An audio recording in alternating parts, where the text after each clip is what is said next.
so much.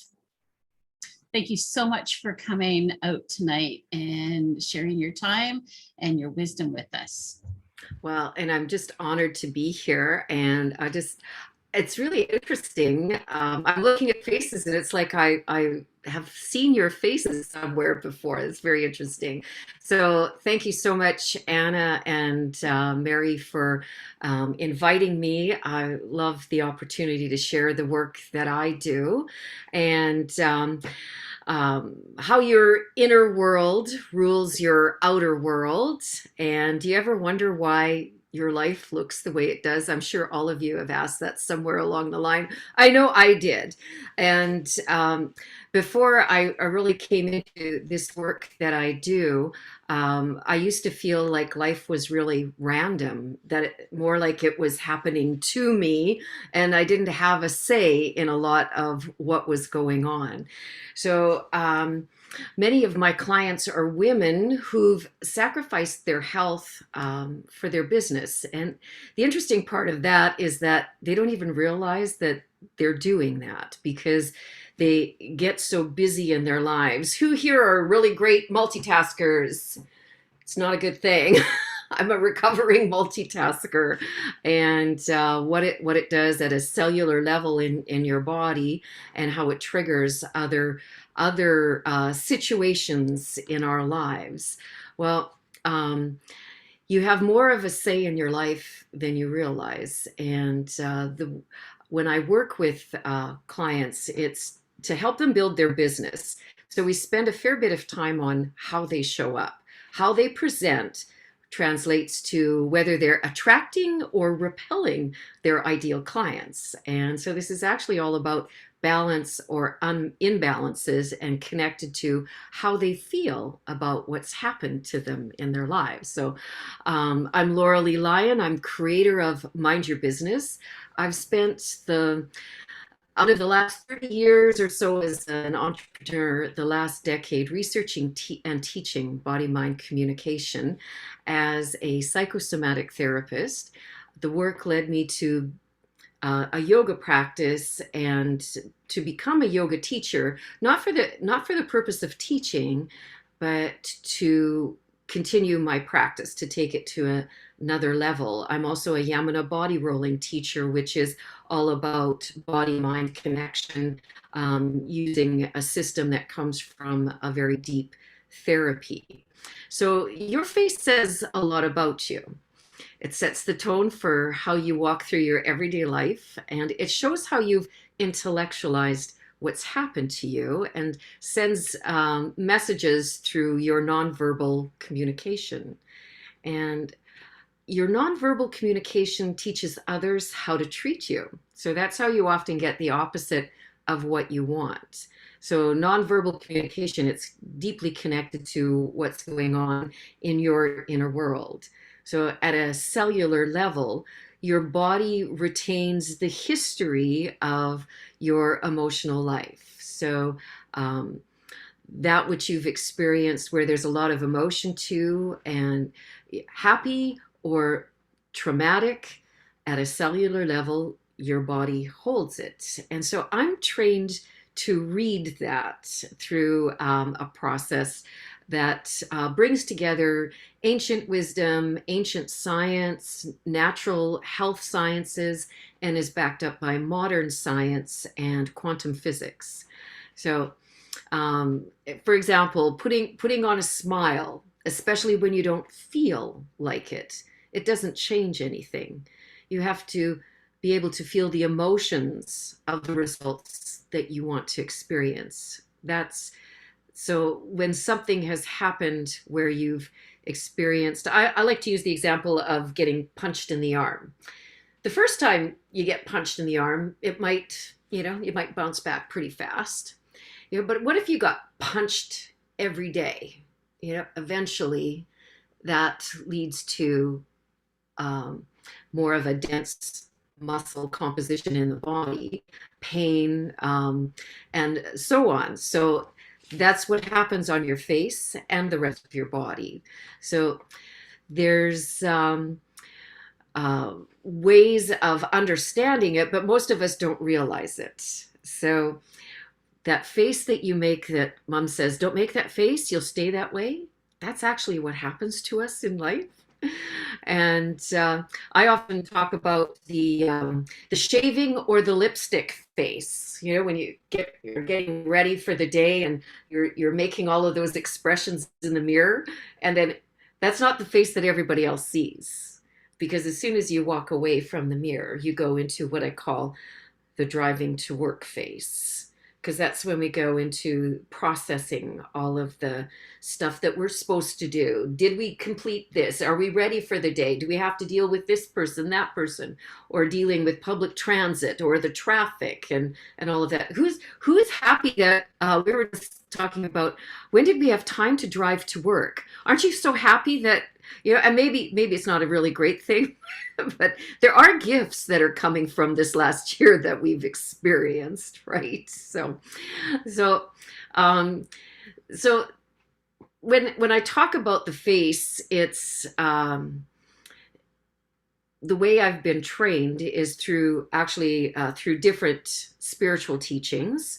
And I actually come from the beauty industry years back as an educator, a stylist, a makeover artist. And I had a lot of experiences with people when they were having a makeover, because I do this, the skin, the hair, and the clothing. And the first time it was really euphoric, and it was, and it really, you know, filled me up to be able to have this experience with people. And then they'd come for the second one. And it wasn't that kind of an experience. And it wasn't just one person. I started seeing this pattern. And what I started noticing was that they weren't looking at all of this. They were looking here. And that really started my study of, actually there's an actual course called Salon Psychology. And it is all about human behavior. And so, you know, we're going through a time where people are feeling like, oh, we're so disconnected. It's really interesting because before this time, people were looking for connection. And this is where it happens, is being front and center, eye to eye, soul to soul. And if you watch people on Zoom calls, this is a really great training ground for teaching this work, is being on Zoom calls and watching how people don't connect. Because actually what they're doing is they're accessing the parts of their filing cabinets, or what I call the girl cave or the boy cave, because all of their favorite things are up there. And that is what happens, is we become disconnected. We intellectualize from that part of our physical body. One of the ways that I understand how to read faces and to read bodies is through the chakra system, which you're probably aware of it, but if you're not, the chakras actually aren't in our body. It's they're energy centers that connect at the spine, but they're also located on the hands, the ears, the feet, the face, and the full body. So that's one of the ways that I understand about people when I'm with them. And I don't go around reading faces or reading people. Many people think I do. And actually, some people have canceled themselves out of my life because they think I know something about them. It's not anything psychic. When I read people, it's based on their story. And we're doing it to some level all the time anyway. But if you start understanding some of the concepts and just become more conscious of that, then you start looking at people a little bit more in depth and make deeper connections. And that's, I spent so many years teaching this work in a retreat environment. So actually, when the world went into retreat, it was just another day for me. And I understand how people struggle with this, because it's not easy if you're not used to being alone with yourself. And so that actually, this time, this last year, we really universally have been given what so many of us have been asking for, and that's a deeper connection to selves. So in business, I teach this method because it's about having a deeper connection to our clients, but also to um, be in alignment with what is our higher purpose. And so we can relay that message out there. And when you're in alignment with your desires and your passions, you become a magnet. But it's not anything that you can intellectualize. And for all the years that I worked with therapists, I saw a pattern, many of them taking more courses to get more certificates to validate that they were good enough, smart enough, so that they could heal other people. And that in itself is about being out of alignment, because being in alignment is about doing the work here. And that's how I came to be in the shape that I'm in today. I look very different than I used to. I actually don't even look like my family that I was born into anymore, because it's about all of the patterns that I've shifted. And it wasn't anything I consciously set out to do. It was a byproduct. So when we carry those patterns that aren't in alignment with our desires, our purpose, or carrying the traumas, the sad memories, it prematurely ages us. And that alone sets off, particularly in women, premature menopause, weight gain, hair loss, hair growth everywhere you don't want it. All of these other things. That was me. That was me. I was actually 240 pounds when I started my hot yoga practice. And within a year, I was on my path to becoming a yoga teacher.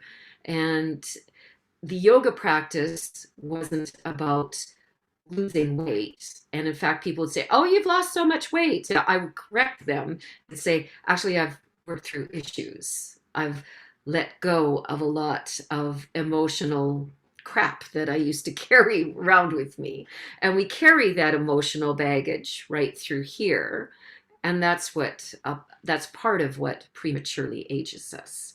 So chakras are connected to organs, which are connected to issues in our life. So that's part of what's going on here. And when we become conscious of that, there's so many things that we can choose to shift if we like. You know, there's an actual statistic that people will choose discomfort, pain, and death over changing a pattern that will alter the course of their life, just because they're so either afraid of that new pattern or so used to being stuck in that old pattern that they can't shift. And for me and many people, when we go through transformation, this might be true for yourself, that it came at a time when you had a lot of physical or emotional pain in your life. Maybe you were faced with a decision that was life or death. That was myself. So I was so uncomfortable, so in so much pain, and I had diagnosis that if I hadn't shifted, I wouldn't be here today. And the doctors would say back then, they couldn't figure out what was the source of my pain. So I had to figure out something.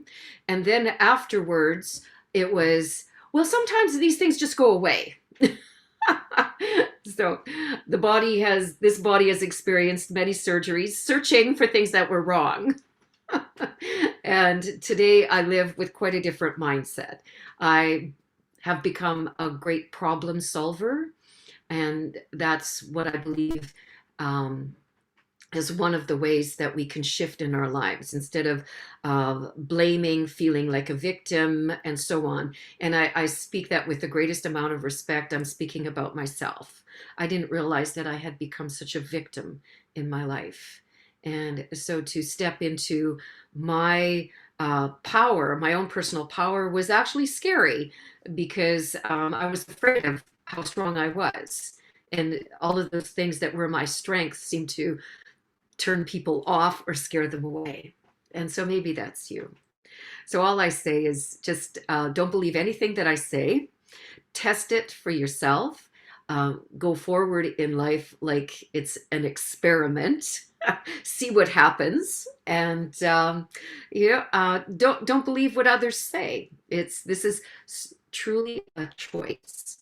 So let's see here. So I wanted to do. I'm just being conscious of the time, and I wanted to take you into an experience and teach you a little bit about reading faces. And so what I learned when I was in the beauty industry was that we squared men off and we rounded women up in their haircuts. And that's the same going into masculine, feminine, and in nature. It's all about form. I also studied feng shui with a feng shui master who is a geography professor in the United States. And she would always talk about how the lay of the land, the people were like the lay of the land of where they lived. And it's true. I've seen this as a face reader traveling across the country reading faces, how the people in Edmonton are very much like the buildings, the lay of the land, more of the government center, the taller buildings, as opposed to Calgary, where it's more widespread. It's more like cowboy country. There's a totally different feel with that. Regina to Saskatoon, Toronto. I've read faces in Toronto. The skyscrapers, the people are like the skyscrapers. They're very in their head. They want to have those high conversations. I've never experienced that anywhere. And my teacher of psychosomatic therapy also traveled to many different countries reading faces and noticed this to be so.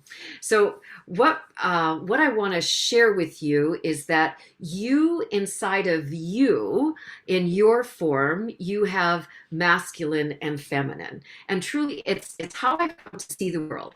I see man and woman, but I see more masculine and feminine, and the balance or the imbalance. So you'll have, if you were to take your head off your body and put it on a table, would it roll around, which is really flexible, or maybe too flexible? Maybe you're a pushover, maybe you're easily manipulated, or maybe you're like, in our family, one side is German, we'd say you're like the kraut, square. That was my mom, the kraut. And all the women in our family looked like that. And if I showed you a picture of what I used to look like, I was very square in my face. My one sister's very round, really sensitive. So if you start recognizing these forms in your face, in your body, you'll start seeing that in those around you too. So why do people react to us the way they do? It's what I call the red flags. You'll start noticing that, and you'll actually, there's a funny thing that goes on when people react to us, or we ignore like it's not going on, but inside, like there's something, it's like, what's wrong with them, or am I doing something? And it's their reaction to your body language, and that comes from those thoughts inside of. I'll just give you an example. The square, the masculine, is kind of like how hard I work, how hard I drive myself. Oh, I'm stubborn. No, I'll do it myself. Oh, I'll make this work. That's a lot of how women are. Well, no, I'm married to very much a masculine man, and he's like, I'm gonna do it. I'm married to a fusser. I didn't know that because he's worked away all these years. And now I see this stubbornness that I never saw before. And I see it in his form and how that's changing. So if you're sensitive, you'll have more round about you. It'll show up in here, the round cheeks. This is heart chakra. And that's why that area of our face shows so much of our premature aging. It's where our broken heart shows up. The sadness from early in life. Even if we've had something that's happened recently, it'll show up and it'll be a lifelong pattern. It'll be the texture of your skin. It'll be the color, and so on. So I want you to look into the zoom at yourself just right now and see if you notice the round or the square. Yeah. I'd like you to see what you notice about what stands out. So Tina, I'm noticing your glasses. So you're kind of like square, but then it goes to round. So every part of your face, if you think about um, the chakras. So you've got base chakra, you've got the higher chakras. So this line across here is imagination, your inner tutor. So actually, and Ross and Phyllis too, on Lily with your glasses. Just, oh, and Catherine's got glasses too. But just notice how it feels when you take the glasses off. Yeah, because actually it can block your third eye. It can block your inner vision, your intuition. And or when you take them off, you might feel like, oh, I kind of feel exposed. Because everything is energy. That's what it comes down to. It's like I always say how, these we can see the hands, but there's actually probably more in between the hands than what is not, what's seen. But it's all there. Gravity, oxygen, whether you see it or not, it is. Yeah. So if you notice. So do you notice something different? You can just unmute yourself and just make a comment if you notice that felt different, or you for the first time you noticed, oh, okay, that feels different. Even the color of your hair, it's all energy. It draws your hair draws information in. So the darker you might be, the darker the hair, the more intense. If you have red hair, which I used to have, I've had every color under the rainbow. And I remember being in one class where I had colored it. It was like a fiery red and long. It was really long and really curly. And I was having a challenge with being organized. And one of the students said, well, look at your hair, because I'd talked about hair the day before and how we draw information in. I was like, fire. Yeah. It's like, oh. So I actually, the next day, I smoothed it out. So just become really aware of all of these forms of energy that make you up. Okay, so we're going to go into breakout rooms that Mary's going to decide how that looks. And each of you are going to have a maximum of a minute. And if any of you have your phone handy and the timer handy, someone can decide to be the timer and do 1 minute each. And so, Mary, what do you think that we put them? There's not, if we put everyone into groups of, I might end up going into group 2, which is fine. If we put at least three in a group, and Okay. you're going to, everyone's going to have their turn having their face red. And what we're looking for is, where do we see the round? Where do we see the square? This is just really basic, but just to give you an idea of, and then we're going to come back and we're going to discuss it a little bit, and I'll give you some deeper insights. Does anyone have any questions about that? Anna, yes. Laurel, I know I've asked you this in one of our sessions, but would you go through the chakras in the face again? Because I find that really fascinating. Mm-hmm.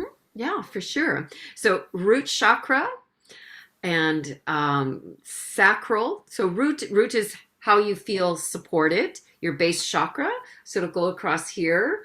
And then sacral is the creativity. It's your reproductive organs. It's where your great big ideas are born. Becoming tight-lipped is about, and this is often what happens as we age. And actually, I now notice a lot of young people with it, tight-lipped. It's closing off creativity. And this area through here is solar plexus. Solar plexus is where we go to recharge. It's our ego. It's about how we compare ourselves against the neighbor, the outside world. And then we have heart chakra, throat chakra, and then the higher chakras. And each of them are connected to colors. I've studied, has anyone studied some color therapy here? Crystal energy. Come on, crystal energy. There's got to be some hands go up there. Okay. So crystals, colors. Your body actually you're composed of silica, which is crystal, and inside of your body is the uh, liquid crystalline structure. Each of your teeth are like a chakra. So you yourself are like a human crystal. And that's part it's like the crystal in clocks in times gone by. Your That's one of the ways that we receive information energetically. Yeah. Yeah. Okay. So Okay. why doesn't everyone unmute so that they go into, I don't know if that's going to help when we go into the breakout rooms. Okay. So Mary's going to decide. So when the breakout room comes, you've probably done this before, but you'll have to accept uh, permission. I think it'll ask you or say, and you have to click on the button that you're going into the room, and that'll be fun. Everyone's We- excited? Yes, Phyllis. Do we do it with glasses or without glasses? Without your glasses on. Without. Yeah, thank you. Yeah. Okay. So we have, I have 3 rooms with 3 people in each room, Okay. and one person's going to stay behind, and it'll be Laurel and myself and Laura, I guess. And so I've given you like a couple of minutes, and it should bring you back automatically. You're going to see the 1-minute timer count down, and then Okay. it will bring you back. So you're going to look for what stands out, round or square. Okay, on each of your face, you'll have about a minute each. Fun. And Okay. Mary, Some Mary of you Jane- look scared. Don't be scared. This is all about understanding. No judgment. No judgment. yes, and just a reminder that Mary Jean is going to stop the recording, so your breakout room discussion is very, very private, so you don't have to worry about anything being recorded. Yes, thank you, Tina, for that. Everyone unmute. There we go. So how was that for everyone? Portia, would you share, please? That would be great. Oh no. Okay. So what we found out is that I have a square chin. And I was told that this is more to do more masculine, and how I like to build home. But I travel a lot. So when I do travel, it's I always like to go back to a homely environment. I've got lots of roundness in my cheeks, underneath my eyes, and emotional trauma, very much so.